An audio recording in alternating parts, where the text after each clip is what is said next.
우리가 살고 있는 이 세상의 삶을 고해와도 같다고들 말합니다. 고통이 넘실대는 바다, 슬픔이 넘실대는 바다. 인생이라고 하는 것은 그 바다를 건너가는 여정이다. 그래서 우리의 이 세상에서의 삶은 고해와도 같다. 실제로 우리가 사는 모습을 보게 되면은 이와 같은 이야기로부터 자유한 사람은 단 한 사람도 없음을 보게 됩니다. 누구나 가십거리가 있습니다. 누구나 고통이 있습니다. 우리가 흔히 말하는 기도 제목을 누구나 갖고 살고 있습니다. 믿음이 없는 사람, 예수님을 믿지 않는 사람들이 살아가는 가는 것을 보면 참 용하다 하는 생각을 할 때가 있습니다. 왜 그렇습니까? 아둥바둥 아기다툼하면서 살고 있는데 저렇게 살아서 무엇을 맛보려고 저러고 있지? 라는 생각이 들기 때문입니다. 여러분들은 어떻습니까? 우리에게 주어진 인생의 그 고해를 우리는 지금 건너고 있습니다. 앞으로 얼마를 더 건너야 그 마지막 항구가 나타날까요?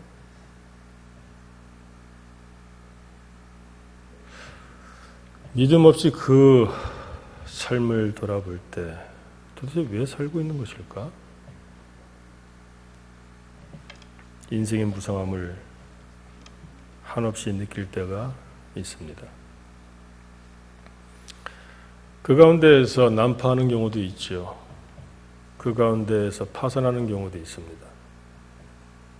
표류하는 것은 다반사이고 잘못하다가는 그 고해를 다 건너지도 못하고 침몰하는 경우도 종종 있지 않습니까?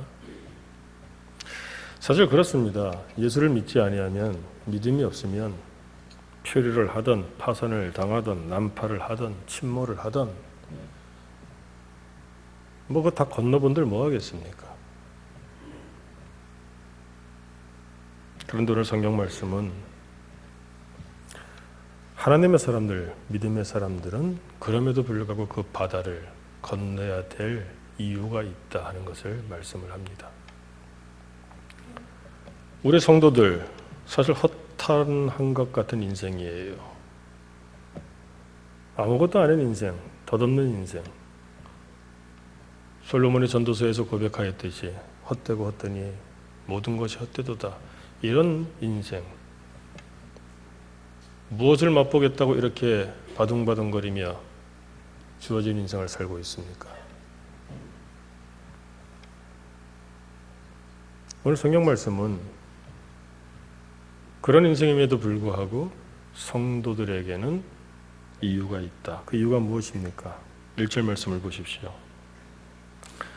또 내가 새 하늘과 새 땅을 보니 처음 하늘과 처음 땅이 없어졌고 바다도 다시 있지 않더라. 이런 세상임에도 불구하고 살아야 되는 이유는 성도들에게는 그 바다를 다 건너가면은 어떻습니까? 다시는 그 바다가 없다는 겁니다. 그 바다는 고사하고 처음 하늘과 처음 땅도 없어지고 새 하늘과 새 땅이 시작한다는 것이에요. 그러므로 지금 처음 하늘과 처음 땅 무엇입니까? 지금 우리가 밟고 사는 이 땅과 우리가 이고 사는 저 하늘을 말하죠. 이 세상에서의 삶, 특별히 이 세상에서 바다를 우리는 건너고 있습니다. 여러분 요한계시록에서 바다는 줄곧 무엇을 의미하고 무엇을 상징했습니까? 마귀의 시험거리들이었어요. 한 가지만 생각해 보겠습니다. 용이 바닷가에 섰습니다. 그리고 바다에서 무엇을 불러 올렸습니까? 첫 번째, 짐승이었죠. 그 짐승이 무엇을 하는 존재였는지 우리는 이미 익히 계시록 말씀을 통해서 받았습니다. 바다가 무엇입니까? 시험거리들이 가득합니다. 그 속에서 무엇이 튀어나올지 모릅니다. 우리들 이 마음속에 무엇을 담고 있습니까? 그 입을 열면은 가증하고 거짓되고 사특하고 마귀적이고 사탄적인 것들 사람들의 입에서 막 튀어나옵니다. 그런데 입을 다물고 있으면 그 속에 그런 것이 있는지를 사람들이 알 수가 없어요. 바다를 생각해 보십시오. 그 사이에 그 속에 무엇이 있을까요? 계시록에서는 그 속에서 마귀적이고 사탄적인 것들이 막 튀어나온다고 합니다. 대표적인 것이 바로 첫 번째 짐승이었어요. 처음 하늘과 처음 땅을 이고 밟고 살다 보니 그 사이에서 있는 그 사이에 그 가운데 있는 바다를 지금 항해하고 있다 보니 우리의 삶이 보통 어렵고 힘든 것이 아닙니다. 그 누구도 그 공간을 벗어날 수가 없습니다. 그러므로 그 누구나 예외 없이 삶의 고통과 시험거리들을 품고 살고 있어요. 그런데 그런 가운데서도 절망하거나 낙담하거나 포기하지 말아야 될 이유가 무엇이냐? 하나님의 사람 성도라면은 그 끝에 그 항구 도달하면 새하늘과 새 땅이 기다리고 있다 하는 이유가 있기 때문에 우리는 우리의 삶을 그래도 믿음으로 감당해야 된다. 이 말씀을 주고 있는 겁니다. 여러분, 새하늘과 새 땅, 과연 어떤 곳이길래 우리가 그 땅을 사모하면서 나아가야 됩니까? 2절 말씀 한번 보시겠습니까? 내가 봄에 거룩한 성 새 예루살렘이 하나님께로부터 하늘에서 내려오니 그 준비한 것이 신부가 남편을 위하여 단장한 것 같더라. 참 흥미롭고 재미있는 표현입니다. 새하늘과 새 땅을 다른 말로 거룩한 성 새 예루살렘으로 지금 표현하고 있는데 하나님께로부터 하늘에서 내려오고 있습니다. 그런데 그 준비된 것이 누구를 위하여 준비합니까? 그 바다를 건너는 처음 하늘과 처음 땅, 그 가운데 있던 바다를 함께 건너고 있는, 믿음으로 건너고 있는, 그래서 마침내 다 건넌 성도들을 위하여 준비하고 있는데 어떻습니까? 신부가 남편을 위하여 단장한 것 같더라. 사람의 말로 표현할 수 있는 것이 한계가 있습니다. 그러다 보니까 사람들이 이미지를 떠올리게 하려고 애를 쓰죠. 자, 여인에게 있어서 가장 아름다운 때가 언제입니까? 이런 말들을 주로 합니다. 신부 화장을 한 사람으로서 예쁘지 않은 것은 본 적이 없다. 신부 화장을 합니다. 남편을 위하여 단장한 것 같더라. 혼인잔치에 결혼식에 가서 신부를 봅니다. 모든 신부들이 예뻐요. 저 친구가 언제 저렇게 예뻤지? 왜 그렇습니까? 신랑을 위하여 정성껏 단장을 하였기 때문입니다. 세상에서 가장 그 여인이 평생을 두고 가장 아름답게 보일 때, 즉 말로 어떻게 표현할 수가 없습니다. 그 이상을 표현할 수가 없어요. 그러니까 마치 그것을 우리가 연상하도록 하는데 왜 그렇습니까? 새하늘과 새 땅이 바로 우리를 위하여 그렇게 준비되어 기다리고 있다는 것이죠. 자, 왜 그렇습니까? 왜 그렇게 아름답고 마음에 가득 들어올 만큼 그렇게 단장하고 있을까요? 어떤 면에서 그렇다고 표현을 할 수 있을까요? 3절 말씀 보세요. 내가 들으니 보좌에서 큰 음성이 나서 이르되 보라 하나님의 장막이 사람들과 함께 있으며. 하나님의 장막, 근데 사람들과 함께 있습니다. 하나님이 그들과 함께 계시리니 그들은 하나님의 백성이 되고 하나님은 친히 그들과 함께 계셔서 하나님이 같이 하신다는 것이죠. 하나님이 계신다는 겁니다. 자, 하나님이 같이 계시니까 어떻습니까? 처음 하늘과 처음 땅, 그 가운데 있는 바다를 건너는 모든 사람들, 그 바다 속에서 모진 풍랑과 넘실대는 파도 때문에 눈물이 마를 날이 없습니다. 그런데 모든 눈물을 군원에서 닦아주시니. 눈물을 다 닦아주신다는 거예요. 그래서 다시는 사망이 없고 애통하는 것도 없고 곡하는 것도 없고 아픈 것이 다시 있지 아니하리니. 왜 그렇습니까? 처음 것들이 다 지나갔음이라라. 우리가 알아야 될 것이 있습니다. 지금 제가 말씀을 전하면서 느끼는 것이 여러분들이 굉장히 지금 안심을 하고 계세요. 어떤 면에서는 막연히 지금 듣고 계십니다. 왜 이렇게 제가 느껴질까? 저도 공감합니다. 이 일은 나중에 있을 일이기 때문이라고 막연히 생각하시기 때문이죠. 제가 요한계시록 말씀을 통하여 여러분들에게 정말 간절하게 새기기를 원하는 것이 두 가지가 있습니다.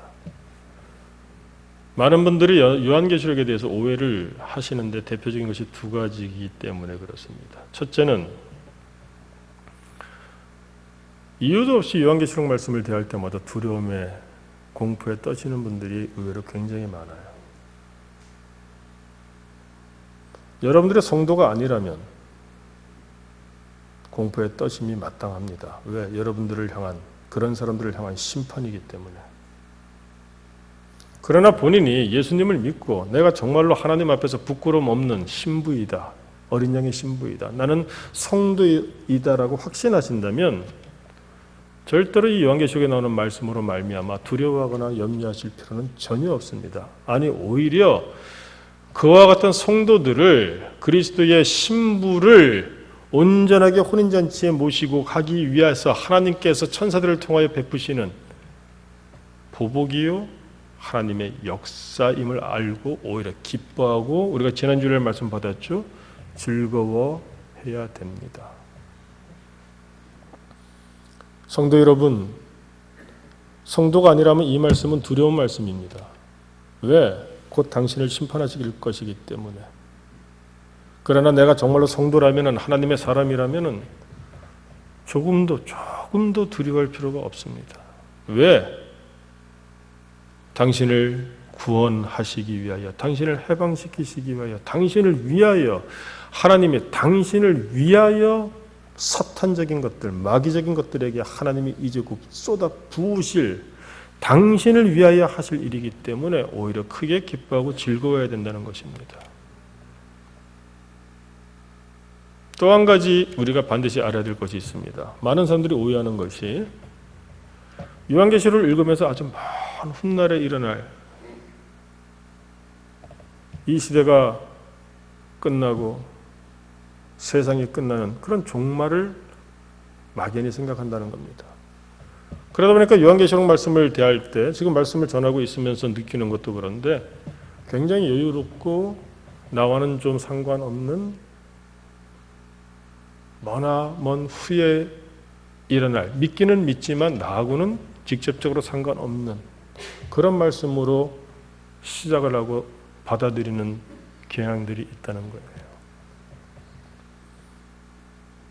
여러분, 분명히 요한계시록 말씀은 먼 훗날 세상이 이렇게 심판을 받을 것이고 이렇게 끝이 날 것이라고 하는 세상적인 종말을 담고 있는 건 맞습니다. 그러나 종말이라고 하는 것은 그런 큰 시대적이고 세상적인 그런 종말만 있는 것이 아닙니다. 물어보겠습니다. 세상이 100만 년 후에 끝이 나던, 저는 얼마 정도 살 것 같습니까? 앉아 계신 여러분들은 얼마나 이 세상에서 삶이 남으셨다고 생각합니까? 우리가 요한계시록 말씀을 대할 때는 잊지 말아야 될 것이, 세상적인 종말은 물론이지만 개인적인 종말에 대해서 주시는 말씀임도 분명히 알아야 합니다. 세상을, 시대를, 이 지구를, 온 우주를 향하신 그와 같은 종말의 말씀을 담고 있지만, 나는 그때까지 살지 못하니까 나하고는 상관없는 말씀인 것이 아니라, 종말이라고 하는 것은 어떤 면에서 나를 중심으로 생각했을 때, 저는 장례식장 가서 특히 그 운구차를 타고 장례식 연화장으로 가면서 자주 그 생각을 합니다. 지금 내 발밑에 관이 들어가 있는데 이분이 살아생전에 이 길을 얼마나 다니셨을까? 이런 것들을 다 얼마나 보셨을까? 그런데 이분이 죽었는데 달라진 건 아무것도 없어요. 그분이 죽었던 살아있던 세상은 잘 돌아갑니다. 그분에게는 종말인데 세상은 아직 종말이 오지 않았어요.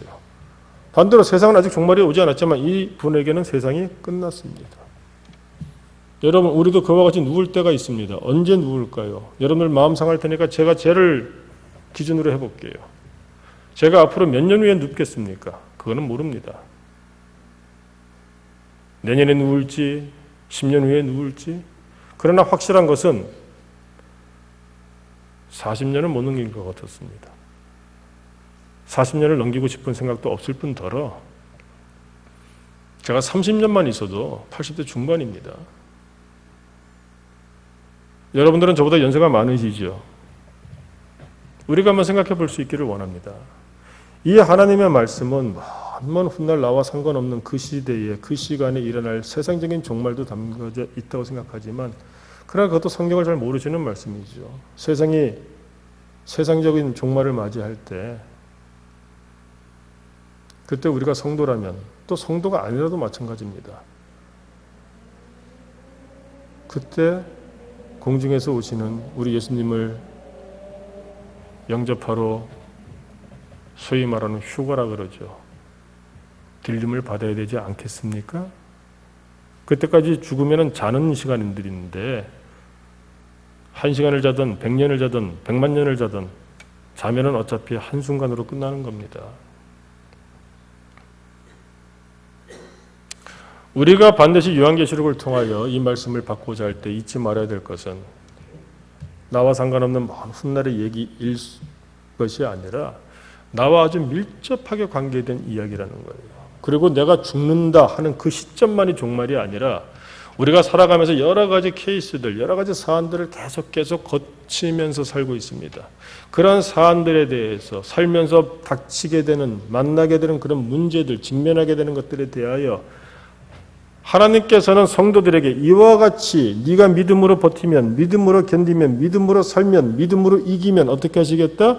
이와 같이 하시겠다. 네 원수 대적들을 하늘에 불로 다 불살라 버리실 것이고 불못에 던져 버리실 것이고 심지어 용이라고 할지라도 내가 그냥 두지 않을 것이니 너는 이 힘들고 어려운 이 고해를 처음 하늘과 처음 땅에서 그 바다를 그래도 믿음으로 이기며 건너기를 바란다. 그래야지만 새하늘과 새 땅에 도달할 수가 있지 않겠느냐 이 말씀입니다. 우리는 출애굽기에 나오는 이스라엘 백성들의 그 모든 행로를 옛날의 역사로만 보아서는 결코 안 됩니다. 출애굽기에 나오는 그 이스라엘 백성들의 그 모든 모습이 바로 이 요한계시록에 나와 있는 이 말씀과도 일맥상통하는 거예요.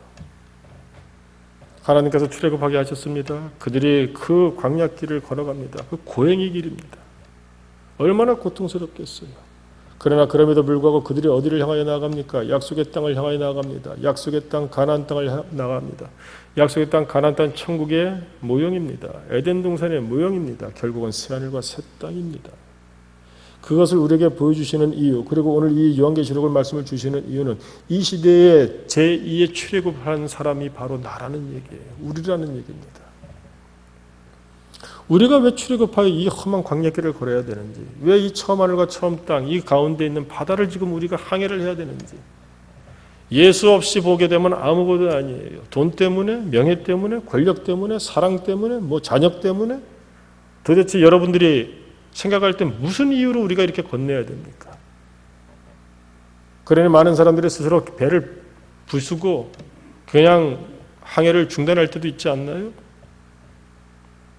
그런데 믿는 우리에게는 그럼에도 불구하고 그 바다에서 무슨 일이 있을지라도 그러나 다다라야 될 항구가 있는데 거기에 도달했을 때 새하늘과 새 땅이 시작하고 보라 처음 하늘과 처음 땅이 없어졌고 바다도 다시 있지 않더라. 우리가 분명히 알아야 될 것은 요한계시록은 우리를 위해서 주시는 말씀이고 그러므로 두려워할 필요가 없고 요한계시록은 먼 훗날 시대적인 종말뿐만 아니라 지금 나의 종말 그리고 내 삶에서의 모든 그런 사안들에 대하여 하나님이 어떻게 보시며 어떻게 갚으시고 어떻게 내 앞에서 행하실 것인가를 말씀을 통하여 약속해 주시는 위로와 소망의 말씀인 줄을 믿어야 된다는 겁니다. 그러므로 우리가 생각해 볼 것이 있습니다. 여러분, 새하늘과 새 땅의 조건이 무엇입니까? 예수님 재림? 내가 죽었을 때? 맞습니다. 그러나 동시에 한 가지가 있습니다. 지금도 새하늘과 새 땅이 가능합니다. 조건이 뭡니까? 하나님이 그들과 함께 계시리니. 우리 여기서 아주 심각하게 생각해 봐야 됩니다. 새하늘과 새 땅이 없습니까? 그러면 하나님이 지금 나와 함께 계시지 않는 겁니다. 예배하러 나왔지만 그러나 하나님이 당신과 함께 계시지 아니할 수도 있음을 보여주는 겁니다. 새하늘과 새 땅, 천국, 에덴 동산, 이 모든 약속의 땅에 대한 공통적인 조건은 하나님이 계시느냐 이것입니다. 하나님이 계실 때 에덴 동산이었습니다. 그러나 하나님이 그곳을 떠나시니 덤불과 가시덩굴이 무성한 폐허가 되어버렸습니다. 하나님이 그들과 함께 계시리니, 그러니까 어떻게 됩니까? 그들은 하나님의 백성이 되고 하나님은 친히 그들과 함께 계셔서 하나님이 함께 하시니까 어떻습니까? 모든 눈물을 그늘에서 닦아주세요. 그러니까 다시는 사망도 없고 애통하는 것도 없고 곡하는 것도 없고 아픈 것도 없습니다. 그러므로 누구든지 그리스도 안에 있으면 새로운 피조물이라. 이전 것은 지나갔으니 보라 새 것이 되었도다. 오늘 본문 말씀이 바로 그 새 창조를 말씀하는 거예요. 누가 새 창조의 그 새하늘과 새 땅 약속의 땅에 들어갈 것이냐? 누가 지금 여러분 나중뿐만이 아니죠. 하나님이 함께 계시는 바로 그곳이라고 할 때 하나님 지금 어디 계십니까? 이 가운데 하나님이 함께 계시는 분들이 계십니까? 그분은 고백할 수 있을 것입니다. 새하늘과 새 땅, 천국, 에덴 동산, 하나님의 약속의 땅. 비록 내가 온전치 못하여 지금 충분치 못하지만 내 믿음만큼 하나님이 바로 지금 여기서 새하늘과 새 땅을 내게 허락하여 주고 계십니다. 고백할 수 있는 자가 복 있는 자이고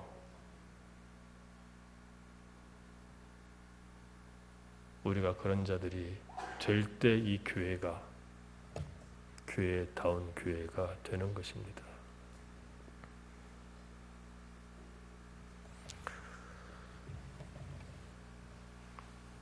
이와 같은 하나님의 약속의 땅, 새하늘과 새 땅, 거기에 대해서 오늘 9절 이하에서 더 자세하게 세세하게 좀 묘사를 하고 있어요. 자, 9절 이하를 보십시오. 그런데 우리가 이 말씀들을 볼 때 한 가지 특징을 찾게 됩니다. 보석들을 많이 열거한다는 거예요. 자, 궁금합니다. 보석들을 왜 이렇게 계속 열거하면서 천국을 표현하는데 사용하고 있을까? 어린아이들에게 주일학교, 성경학교 할 때 자, 천국을 한번 그려보자. 그러면은 더 많은 보석들을, 듣도 보도 못한 보석들을 막 그리려고 애를 써요. 어른들도 마찬가지죠. 내가 본 천국, 뭐 이런 책들, 질비하게 나온 적이 있었는데 보게 되면은 뭐 가면은 무슨 보석. 그리고 오늘 성경 말씀을 보게 되면 실제로 이런 보석들을 좀 얘기합니다. 그런데 왜 이렇게 보석들을 가지고 말씀을 할까요? 전 궁금합니다.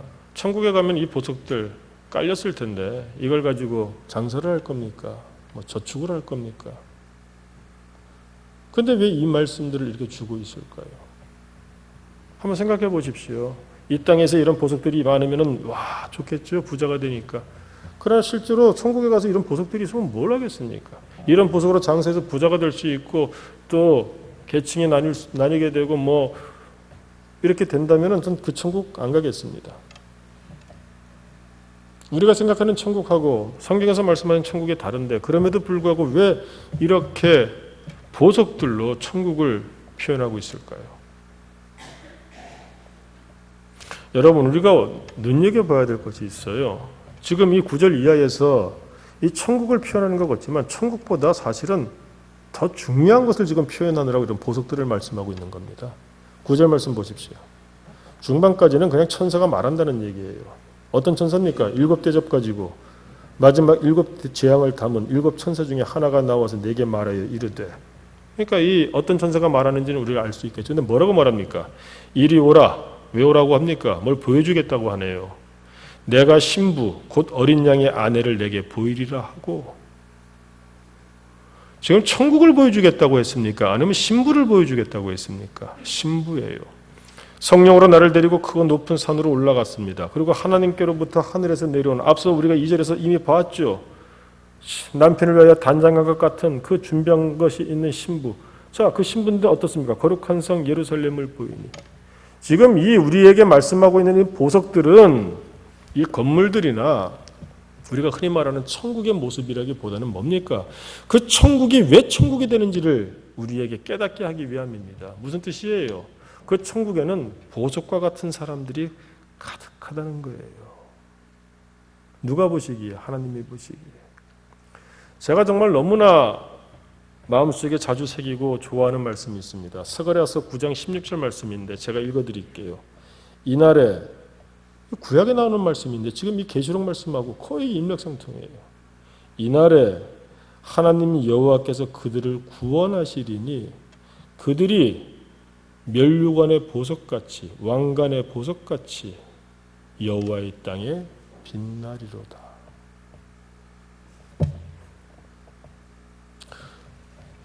누가 새하늘과 새 땅을 누리느냐? 바로 성도들인데 그들이 어떠한 존재이냐? 하나님 보시기에 멸류관에 잘 박힌 왕관에 잘 박힌 보석과도 같은 존재라는 겁니다.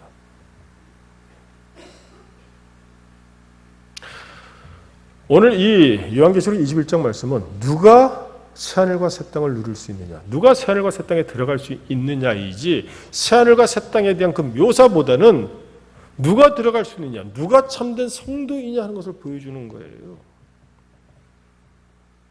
하나님께서는 11절 말씀 보세요. 하나님의 영광이 있어 그 성의 빛이 지극히 귀한 보석 같고 벽옥과 수정같이 맑더라. 자, 지금 왜 보석들을 말하고 있습니까? 하나님의 영광이 그 성의 빛이 지극히 귀한 보석같이 가득하다는 것이죠.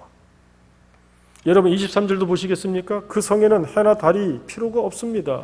왜 그렇습니까? 하나님의 영광이 비치고 어린 양이 그 등불 되시기 때문에 그 하나님과 어린 양 예수 그리스도 그 자체가 태양이고 달이고 빛이에요. 그러니까 해나 달이 필요 없다는 얘기입니다. 그런데 그런 하나님의 백성이요 하나님의 자녀가 되는 사람들이 어떻습니까? 마찬가지죠. 보석같이 빛나는 거예요. 그러니까 그 나라에는 어떻습니까? 25절 보세요. 낮에 성문들을 도무지 닫지 아니하리니 거기에는 뭐가 없습니까? 밤이 없다. 이런 얘기들을 왜 해줍니까? 천국을 꿈꾸라는 얘기가 아닙니다. 새하늘과 새 땅에 들어갈 사람들이 누구인가? 이 정도 되는 사람들이라는 거예요. 이 정도 되는 사람들이 성도라는 것이죠. 9절 이하에서는 계속 그런 말씀들이에요. 12절 말씀도 보시겠습니까? 자, 그 성이 이렇답니다. 크고 높은 성과. 상징적인 거니까 보십시오. 성을 말했으니까 이런 성곽을 표현해야 되겠죠. 그런데 중요한 것은 문이 있는데 몇 개입니까? 12문이에요. 12이라고 하는 숫자가 무엇을 의미합니까? 3 곱하기 4였어요. 완전수였는데 12도 완전수입니다. 근데 하나님의 백성수예요. 왜 그렇습니까? 3, 하나님, 4, 세상, 끝, 사방. 그러니까 하나님, 세상, 거기에 살고 있는 모든 사람들. 12. 왜 굳이 12명의 사도를 택하셨을까? 왜 굳이 지파를 12개로만 했을까? 하나님의 백성이란 뜻입니다. 그런데 어떻습니까? 12인데 지금 그 문들 위에 이름이 써 있는데 이스라엘 자손 12지파의 이름들이라. 12지파의 이름들, 이스라엘, 구약을 대표하는 하나님의 백성들, 그 상징이죠. 14절 보십시오. 그뿐이 아닙니다. 그 성의 성곽에는 이제 12기초석이 있습니다. 머릿돌과 같은 것이죠. 근데 그 위에는 이번엔 뭐가 되어 있습니까? 어린 양의 12사도의 12이름, 12제자들의 이름이 쓰여있다는 거예요. 무엇을 대표하나요? 교회죠. 신약시대를 대표하는 하나님의 백성들. 지금 뭘 얘기하고자 하는 겁니까? 천국이 이렇게 생겼다. 천국의 문이 12개다. 그 얘기인가요? 아닙니다. 새하늘과 새 땅, 천국, 바로 거기에 들어갈 자들, 누가 들어갈 것이고 어떤 자들이 그 가운데에서 천국을 소유할 것인가, 천국을 이룰 것인가를 말하는 겁니다. 하나님의 백성들이에요. 하나님의 백성들 그 특징이 어떻습니까? 금 갈대자 가지고서 측정을 합니다. 16절 보세요. 근데 그 성은 네모 반듯하다고 되어 있어요. 이걸 가지고 또 설왕설래하죠? 여러분, 우리가 그냥 쉽게 생각해 보십시다. 야, 저 친구 참 반듯하네, 성품이. 어떻습니까? 어떤 마음으로 그럴 때 얘기해요? 하나님은 반듯하신 분이에요. 그 성이 어떻다고 되어 있습니까? 길이와 너비와 높이가 같더라. 반듯한 거예요. 반듯하신 하나님, 온전하신 하나님, 그 하나님이 택하셨습니다. 그래서 하나님의 힘을, 권능을 힘입어 성도로서의 삶을 살아간 사람들, 반듯해야 된다는 거예요. 성도 여러분, 너무나 많은 사람들이 성경을 잘못 이상하게 가르쳐서 한국교회가 엉망진창이 되었음을 봅니다. 교회만 나오면 천국 간다고요? 값없이 받는 것과 값싸게 받는 것은 다른 겁니다. 우리가 비록 값없이 믿음을 받았지만 값없이 받았다고 해서, 값을 치르지 않았다고 해서 싸구려를 받은 것이 아닙니다. 값으로 따질 수 없을 만큼의 하나님의 사랑으로 우리가 거듭났고 구원을 받은 존재예요. 그러므로 우리는 어떻게 해야 됩니까? 그런 인격을 보여야 됩니다. 말을 그렇게 하십시오. 생각을 그렇게 해야 됩니다. 예수 믿기 전과 예수 믿고 나서 우리가 온전할 수는 없지만 그래도 반듯한 하나님의 자녀이기 때문에 반듯해지기 위하여 다른 사람이 아니라 내 자신을 돌아보고 우리 각자 십자가 앞에서 자신을 좀 돌아보는 그 모습이 있어야 되는 것이고, 그를 가리켜서 성도라고 하는 것입니다. 그들에게 새하늘과 새 땅이 약속된 것이고, 요한계시록에 나와 있는 이 모든 말씀이 그들을 위하여 하나님이 칼을 갈고 계신다. 바로 그 위로와 소망을 주시기 위하여 우리에게 들려주시는 말씀임을 알아야 됩니다. 성도 여러분, 우리는 보석과도 같은 존재 맞습니까? 하나님 앞에서 정말 나는 보석과도 같은 존재입니까?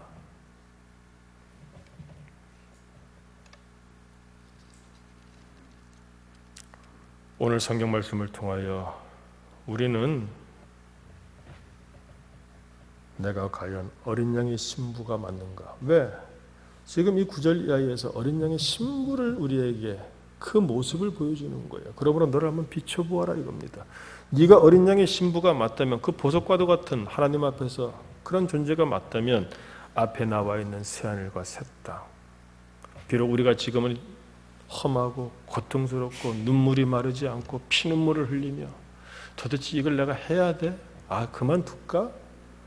이 인생 그만둬? 그냥 다 배를 깨부수고 그냥, 사실 그렇지 않습니까? 동작대교, 한강대교에서 뛰어내리는 사람들이 한둘입니까? 예수 없이는 세상이 별 의미가 없어요. 저는 예수 없이 사는 사람들이 왜 이렇게 아등바등 사는지 이해가 안 갑니다. 그냥 한번 결단하고 목숨 딱 끊으면 그만인데, 살아봐야 얼마를 더 살겠다고 그렇게 아기다툼을 하며 아등바등 사는지. 그러나 우리에게는 그렇게 살아야 될 이유가 있음을 보여주는 것이죠. 왜 그렇습니까? 이 삶에서의 이 모든 것이 다가 아니기 때문입니다. 비록 지금 광야길을 걷고 있지만 그들에게는 가나안 땅이 앞서 우리 하나님께서 준비하고 계셨어요. 마치 신부가 남편을 위해 단장한 것 같이 우리에게도 동일한 은혜를 준비하고 계심을 말씀하고 있기 때문에, 여러분, 이 세상이 깨어질 때가 있을 것입니다. 그러나 그때도 우리에겐 소망이 있고, 세상은 여전히 있더라도 우리는 짧게는 한두 해 후에, 어떤 분은 한 3, 40년 후에, 어떤 분은 한 5, 60년 후에, 그러나 우리도 예외 없이 먼저 가느냐 늦게 가느냐이지 우리의 인생의 종말이 올 때도 있을 것입니다. 그러나 그럼에도 불구하고 하나님은 우리를 이렇게 말씀하고 계시고 준비하고 계신다는 거예요. 우리가 꼭 죽음을 맞이하는 것뿐만 아니라 살다 보면은 여러 가지 사안들, 케이스들이 있습니다. 도저히 끝날 것 같지도 않은 이 고통의 삶의 문제들, 가정적으로나 사업적으로나 신앙적으로나 모든 문제들이 있습니다. 그러나 하나님 앞에서 우리가 어떻게 해야 됩니까? 그럼에도 불구하고 순결하고 정결한 믿음의 신부답게 말씀을 붙잡고 버티고 견디고 상하고 찢어지더라도 믿음 위에 서 있어야 된다는 것이죠. 실족하지 말아야 된다는 것이죠. 믿음의 세계를 떠나지 말아야 된다는 것이죠. 그리야 하면 어떻습니까? 때가 되면은 그 사안들, 우리가 살면서 그런 사안들을 얼마나 자주 만나게 되나요? 영육간의 그런 문제들을 만났을 때 그때도 하나님께서는 그 모든 것들의 끝을 분명히 우리에게 보이시겠다고 이 계시록 말씀을 주고 있는 것입니다. 그러므로 우리에게 요구되어지는 것은 무엇입니까? 그럼에도 불구하고 소망이 있느냐? 그럼에도 불구하고 희망이 있느냐? 그럼에도 불구하고 견디고 참고 인내하겠느냐? 7절 말씀 보십시오. 이기는 자는 이것들을 상속으로 받으리라. 나는 그의 하나님이 되고 그는 내 아들이 되리라. 그 하나님이 지금 어디 계십니까? 바로 지금 여기에 계십니다. 그러므로 함께 할 수 있어야죠. 그리야 할 때 그는 이기는 자가 되는 것이고, 이 새하늘과 새 땅이 나중에 예수님 재림하실 때는 물론이고, 내가 죽을 때도 물론이고, 내가 지금 살아가고 있는 이 시간에도 내 믿음 만큼, 내가 이기는 만큼 새하늘과 새 땅, 가나안 땅, 에덴 동산, 천국이, 하나님의 나라가 내 삶에서 확증되어질 줄로 믿으시기 바랍니다. 이것은 제 생각이 아닙니다. 여러분 성경 말씀 보세요. 5절 말씀 보십시오. 보좌에 앉으시니 우리 하나님이시죠. 뭐라고 말씀하십니까? 보라 내가 만물을 새롭게 하노라. 하나님이 하신다는 얘기예요. 6절도 보십시오. 또 내게 말씀하시되 이루었도다. 누구 생각납니까? 다 이루었도다. 예수님께서 십자가에서 7마디를 하셨는데 마지막에 운명하시기 직전에 다 이루었도다. 그 어린 양의 신부로서 우리에게 하나님이 말씀하시는 겁니다. 이루었도다. 그러므로 우리는 어떻게 해야 됩니까? 그 십자가를 붙잡고 버티고 견뎌야 되는 겁니다. 신랑 되시는 어린 양 예수 그리스도 지금 나를 위하여 이와 같이 준비하고 계시는데 버티고 견뎌야 되는 겁니다. 끝나지 않을 것 같아도 처음 하늘과 처음 땅은 반드시 끝나고 그 바다도 없어질 것입니다. 우리가 그 땅에 도달했을 때, 그 항구에 도달했을 때 열리게 될 하나님의 나라와 천국과 에덴 동산과 새하늘과 새 땅, 우리는 그 가운데서 과연 하나님의 그 은혜 가운데 거할 수 있을까요? 8절 말씀 한번 보시겠습니까? 이기는 자들은 그것을 상속으로 받는데 그러나 두려워하는 자들, 믿지 아니하는 자들, 두려워한다는 것이 무엇이죠? 우리는 하나님을 두려워해야 되는데 정작 하나님은 두려워하지 않고 사람을 두려워하는 사람들이 많아요. 사람들 눈치 보고 계산하고. 하나님이 없습니까? 두려워하는 자들, 또 믿지 아니하는 자들, 이건 뭐 설명해 드릴 필요 없죠. 흉악한 자들, 살인자들, 음행하는 자들, 점술가들, 우상숭배자들, 거짓말하는 모든 자들, 이들에게는 새하늘과 새 땅이 아니라 어떻습니까? 불과 유황으로 타는 못에 던져지리니 이것이 둘째 사망이라. 우리는 2번 죽습니다. 우리가 아니죠. 죄송합니다. 불신자들은 2번 죽습니다. 한 번은 처음 하늘과 처음 땅에서 죽고, 두 번째는 죽음 후에 영원한 죽음, 형벌에 들어가는 둘째 사망이 있습니다. 27절 말씀도 보십시오. 무엇이든지 이렇게 끝나지 않습니까? 속된 것이나 가증한 일 또는 거짓말하는 게 얼마나 큰 죄인지 아시나요? 제가 지금 어떤 강연이 있어서 뭘 준비하다가 보니까 미국에서 나온 통계입니다. 우리도 마찬가지라고 그렇게 거기서 글이 써져 있어요. 무엇인가 하면은 사람들이 살아가면서 하루에 평균 보통 200번 내외 거짓말한다고 합니다. 자기가 거짓말하는 줄도 모르고 거짓말하는 거예요. 참말 같은 거짓말들이 얼마나 많은지 아십니까? 이 거짓말이 단순히 사람을 속이는 그런 정도를 말하는 것은 아니겠죠? 사실이 아닌 것, 거짓된 것, 갖다 부풀린 것, 갖다가 거짓말하는 자는 결코 그리로 들어가지 못하되 어떻게 해야 됩니까? 오직 어린 양의 생명책에 기록된 자들만 들어가리라. 누굽니까? 어린 양의 생명책에 기록된 자들이 세마포 옷을 입을 수 있는 자. 세마포 옷은 무엇이었죠? 성도들의 옳은 행실. 사랑하는 성도 여러분, 참 가슴이 아픕니다. 목회를 하다 보면은 각 가정마다 어떠한 일들이 있는지, 어떠한 고통이 있는지, 지금 어떤 비바람과 어떤 풍랑 가운데 어떤 파도에 지금 넘실넘실 고통을 당하고 있는지 꽤 많이 알게 됩니다. 또 알고 있습니다. 위로와 소망을 줄 수 있는 방법은 말씀밖에 없는 줄로 생각을 하는데 견디십시오. 버티십시오. 믿음으로 이겨내시기 바랍니다. 하나님은 함께 하시고 하나님은 나와 함께 이 항해를 끝까지 동행하실 것이며 마침내 처음 하늘과 처음 땅 그 바다가 다 없어질 때 하나님께서 마치 신부가 신랑을 위하여 단장과 같이 준비된 새하늘과 새 땅을 내게 열어주시며 우리가 하나님의 아들, 딸됨을 온 천하에 선포하실 줄로 믿습니다. 우리 모두 그런 복된 인생들 될 수 있기를 바라며 잠시 한번 통성으로 기도하겠습니다. 내 하나님께 내가 기도해야지 내 하나님이 나를 찾아주실 것입니다.